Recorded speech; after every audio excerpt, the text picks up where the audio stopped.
one talking about. I think your fake eyelashes are messing up. No, ain't nothing. Hold on. Listen.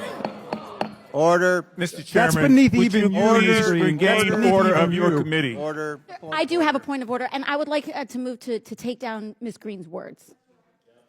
That is absolutely unacceptable. How dare you attack the physical appearance of another person? Are your feelings hurt? Her words down. Aw. Oh, girl, baby girl. Oh, really? Don't even play. with Baby me. girl? I don't think we are so. going to move, and we're going to take your words down. I Thank you very second that motion.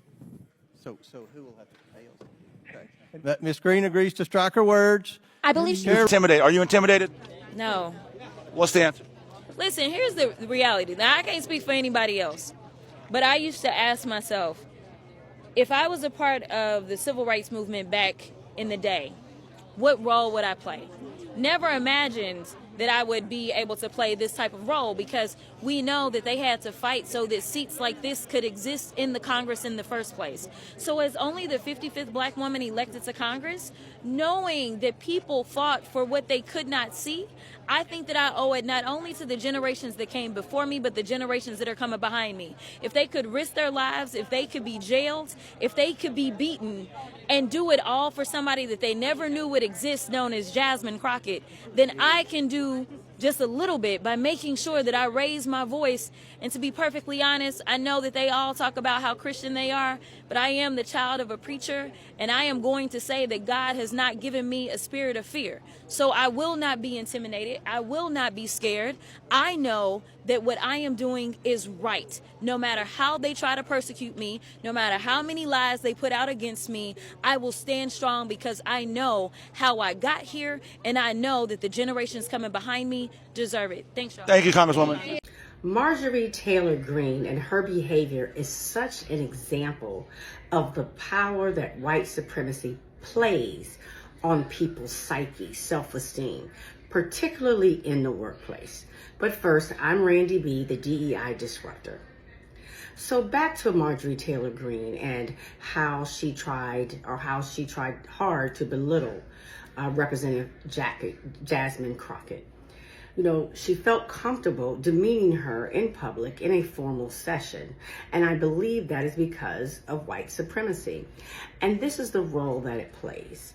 Marjorie Taylor Greene has always felt seemingly comfortable. She doesn't seem to struggle with that syndrome, imposter syndrome, that so many of us well-qualified people feel oftentimes. But this is what happens when you're in a society that you're told you're less than. So black people whom are in spaces where they're qualified or overly qualified oftentimes feel imposter syndrome. Not that we're the only ones that feel it, but I do think that it messes with us more. I think, you know, anytime you consider yourself in a group that they consider minority, so whether you be a woman or black, or, you know, have a learning difference or anything like that, the imposter syndrome is more likely to plague you.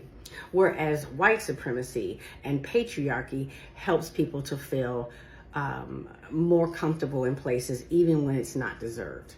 So when you look at Marjorie Taylor Greene and you look at Representative Jasmine Crocket and you look at their education, work history, awards and recognitions, even family life, there really is not a comparison. I mean, Representative Jasmine Crocket comes from a different, is just more qualified, is more respectable in that way. But Marjorie Taylor Greene, I believe, feels that she's better, and the only thing that makes her feel that is white supremacy. I believe that there are people who go to work every single day. Black people go to work every single day, and they have people with whom they deal that make them feel as if they're less than. Okay, even when a black person is more qualified, you know, they'll question black people's credentials, or it must have been affirmative action to get you here or something like that. Even when we're more qualified, due to white supremacy and what it does to people's self-esteem, to make them feel better and superior, even when there's nothing to indicate that that is the case. If you're talking about technically, if you're talking about, you know, education, qualifications, career path, and things. You know, I always want to know what you think. Hello, tribe. Welcome back again to this particular episode here. Now, let's just get real. What happened here wasn't just a pretty insult. I think it is a reflection of something deeper, something more dangerous. But when a black woman in power is balked for her appearance in professional setting, what does that really mean? And it's not just disrespect. I think it is fear that is disguised as arrogance. And that fear is the same fear that fueled centuries of oppression. Guys, we're going to watch from different quarters as Jasmine Crocket is faced with more challenging settings and upheavals that she manages to overcome. But again, I do not want to dilute into this one more. So we keep on watching, and that's as usual, guys. At the end of it, both of us, you as you're watching, and I at the end of it will come with our own sentiments and critical analysis of the same. So hang around. Let's keep on watching.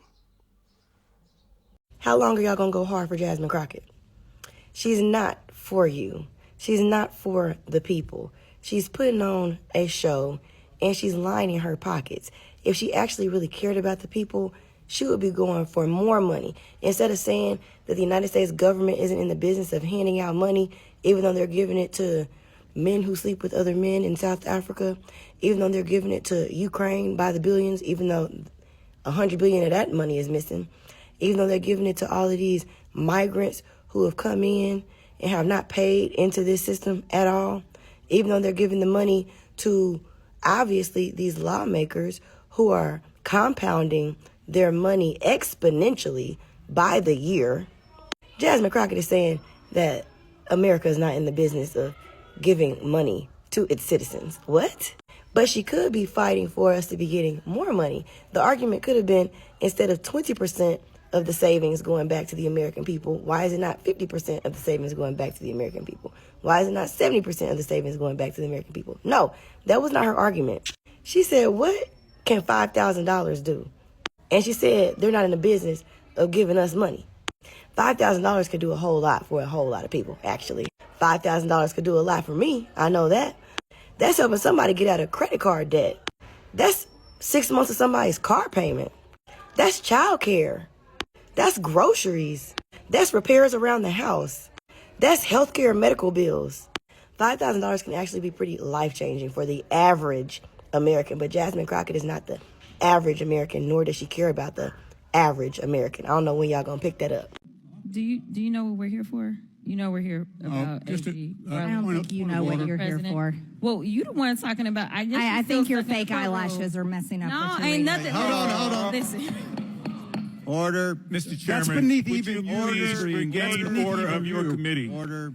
Please. There's a point of order. We have a point of order. Mr. I do have a point of order, and I would like to move to take down Ms. Green's words. That is absolutely unacceptable. How dare you attack the physical appearance of another person? Are your feelings hurt? Her words down. Aw. Oh, girl, baby girl. Oh, really? Don't even play. Baby girl? I don't think we are going to move, and we're going to take your words down. You agree to strike your words? Yeah. Okay. Ms. Green agrees to strike her words. I believe she needs to apologize. No. Perry, okay, hold on. Then after Mr. Perry's going to be recognized, then Ms. Green I'm not has 4 minutes and apologizing. 21 Well, seconds. then Okay, you're reserve not the right to striking your object. words. I am Mr. not Perry, apologizing. Now let's go. Come on, guys. Why don't you debate me? Mr. Chairman, the minority. pretty self-evident. You're not. Yeah, you're not. out of order. You don't have enough You're out of order. intelligence. Chair recognizes Mr. Perry. Okay, move to strike I'd like to strike those words as lady's well. words. Move to I would strike. like to- Order. Ms. Crocket. I'm just curious, just to better understand your ruling. If someone on this committee then starts talking about somebody's bleach blonde, bad built butch body, that would not be engaging in personalities, correct? What now? Chairman, I make a motion to strike those words. I don't think that's Hold on. part of I'm the. trying to find clarification on what quality. Chairman, motion to I strike had no those idea words. what you just said. We're not gonna do this. Look, you guys earlier literally just. You just voted to do it. Y'all did it first, so you don't want to talk about voted to do it. Order. I'm trying to get clarification. Look at, calm down. calm down. No, because this I is would what like to y'all get do. through proceedings. So I'm trying to Miss get Crockett, you're not recognized. Miss I can't hear Crockett. you with your And you yelling. don't want me Calm to down. Be, no, Can you please calm don't down? tell me to calm down. Calm down. Because y'all Please talk calm noise, down. and then you You're can't out of take control. Because if I Look, come, Chairman, if I can we come stop at break her, for 5 y'all minutes? gonna have a Mr. problem. Chairman, Mr. Order. Chairman. All right, Chair. Recently just posted, and the coddling is for the white boys. That's what's happening right now. I am tired of the white tears. Listen, if you are competent, you are not concerned. When I walk into Congress every single day, you know why I don't feel a way and why you can't make me doubt who I am? Is because I know that I had to work 10 times as hard as they did just to get into the seat. When you look and you compare me to Marjorie Taylor Greene or me to Lauren Boebert, there is no comparison. And that is the life that we have always lived. So the only people that are crying are the mediocre white boys that have been beaten out by people that historically have had to work so much harder. This is why they don't want us to have education. This is why they are trying to literally say we won't fund the HBCUs, because they know that if they've already gone after affirmative action and they're saying, you know what, don't allow them to come into, say, these PWIs, as we call them, don't allow them to come into these institutions. We know why they created the HBCUs in the first place. It was because they wouldn't allow us into the white institutions. And so now they're not allowing us in. And now they're saying, you know what, we're also going to defund the HBCUs. You know why? Because they don't want any more Kamala Harrises. They don't want any more Jasmine Crockets. But I got news for them. I don't care what they do. We will fight to the end to make sure that we get our due. Because again, if you want to talk about the people that shouldn't be in this country, you probably need to look in the mirror, because the last time I checked, the Native Americans who some of ICE have been rounding up, or the Puerto Ricans who are absolutely Americans, listen, the only people that came and colonized this place are your ancestors, Trump. I'll note that the BDP. And let me give you a news alert. We're not going to stop talking about him. We're going to keep talking about him until he is out of here. Now, if he wants to be elected or appointed and confirmed to something, then so be it. But as of right now, we have somebody that for whatever reason, I don't know if y'all just trying to play in our face because you think we're stupid, or if you literally just cannot see the difference in a George Soros and a Bill Gates. But let me give you a little bit of the difference. Number one, George Soros nor Bill Gates ever somehow decided to turn off the spigot of money that was going through to various organizations and agencies, to the extent that it had actually been ordered by law that they should have access to it, to the extent that people are dying. There are people that have died as a result of this antic, and there are now farmers that are screaming that they may lose their family farms because we have over $500 million worth of food that is sitting and not going anywhere because of the attempt to shut down USAID. So let me tell you, that is the big difference between the two of them. And let me also tell you that a big difference between Democrats and Republicans is that we don't just say we believe in the Constitution, but we walk it like we talk it. What does that mean? That means that if we believe in the Constitution, we don't just pick out the Second Amendment and say that it is limitless, nor do we pick out the First Amendment and say that it is limitless. The thing about the Constitution is that it has always been a balancing test. There are limits to this. And right now, what we continue to hear from a certain side of the aisle is that there are no limits to this lawlessness. Have you ever heard them say if, since we've been sitting here for I don't know how long? Yes, I've been taking a tally. Oh, okay. Can you show us? Can you tell us what the tally is? More than 35 times, the Republican witnesses and Republican members of the committee have used the word if. Thank you so much for that. Because honestly, if they would continue to say if or Hunter and we were playing a drinking game, I would be drunk by now. Because I promise you, they have not talked about the subject of this, which would be the president. But let me tell you something that was so disturbing as I walked in to this chamber today. As I prepared, I said, what is the crime? Because when you're talking about impeachment, you're talking about high crimes or misdemeanors. And I can't seem to find the crime. And honestly, no one has testified of what crime they believe the president of the United States has committed. But when we start talking about things that look like evidence, they want to act like they blind. They don't know what this is. These are our national secrets. Looks like in the shitter to me. This looks like more evidence of our national secrets, say on a stage at Mar-a-Lago. when we're talking about somebody that's committed high crimes, it's at least indictments. Let's say 32 counts related to unauthorized retention of national security secrets, 7 counts related to obstructing the investigation, 3 false statements, 1 count of conspiracy to defraud the United States, falsifying business records, conspiracy to defraud the United States, 2 counts related to efforts to obstruct the vote certification proceedings, 1 count of conspiracy to violate civil rights, 23 counts related to forgery or false document statements, 8 counts related to soliciting, and I could go on because he's got 91 counts pending right now. But I will tell you what the president has been guilty of. He has unfortunately been guilty of loving his child unconditionally, and that is the only evidence that they have brought forward. And honestly, I hope and pray that my parents love me half as much as he loves his child. Until they find some evidence, we need to get back to the people's work, which means keeping this government open so that people don't go hungry in the streets of the United States. And I will yield. And you engaged in an exchange earlier with one of my colleagues, and I don't know if you recall, but it was hitting me a little differently as a black woman sitting here, because it almost seemed as if you either get diversity or you get qualifications. It did not seem as if my colleague understood that someone can be diverse and qualified. And it is why you have people like me that get very frustrated, not just in the halls of Congress, but in general in this country. Because as I'm sitting here, and there seemed to be this question of you're either diverse or you're qualified, all I could think about was the fact that I currently hold an honorary doctorate. I also hold a Juris Doctorate. I also hold a bachelor's. I also technically hold the rank of Lieutenant Colonel in the Civil Air Patrol, and I actually practiced law for almost 2 decades, in addition to serving on various boards, in addition to being a prior state lawmaker. And there are those that would make some people believe that because I happen to be black and or a woman, that somehow, even though I can rattle off all the qualifications in the world, my blackness makes me unqualified.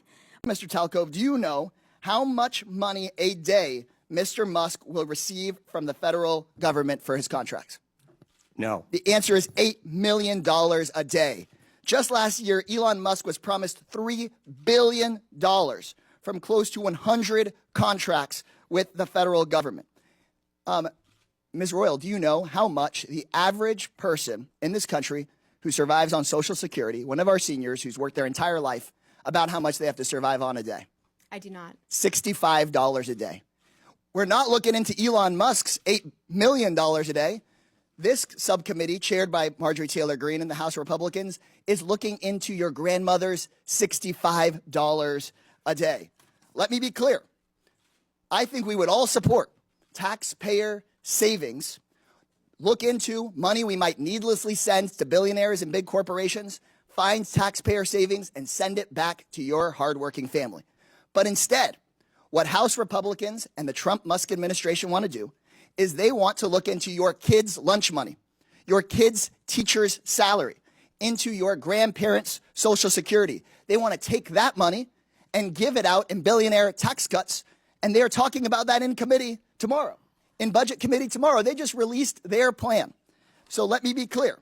When Republicans talk about government efficiency in this Congress, they're not looking into billionaires who don't pay their taxes. They're not looking into billionaires who get rich off of government contracts. They're not looking into Elon Musk firing watchdogs who are supposed to keep him accountable. They're looking at cutting your public schools. They're going straight for your Social Security. They're coming straight for cancer research. They're coming straight for the Department of Education. They're not looking at big tech. They're not looking at big pharma because those people fund their campaigns.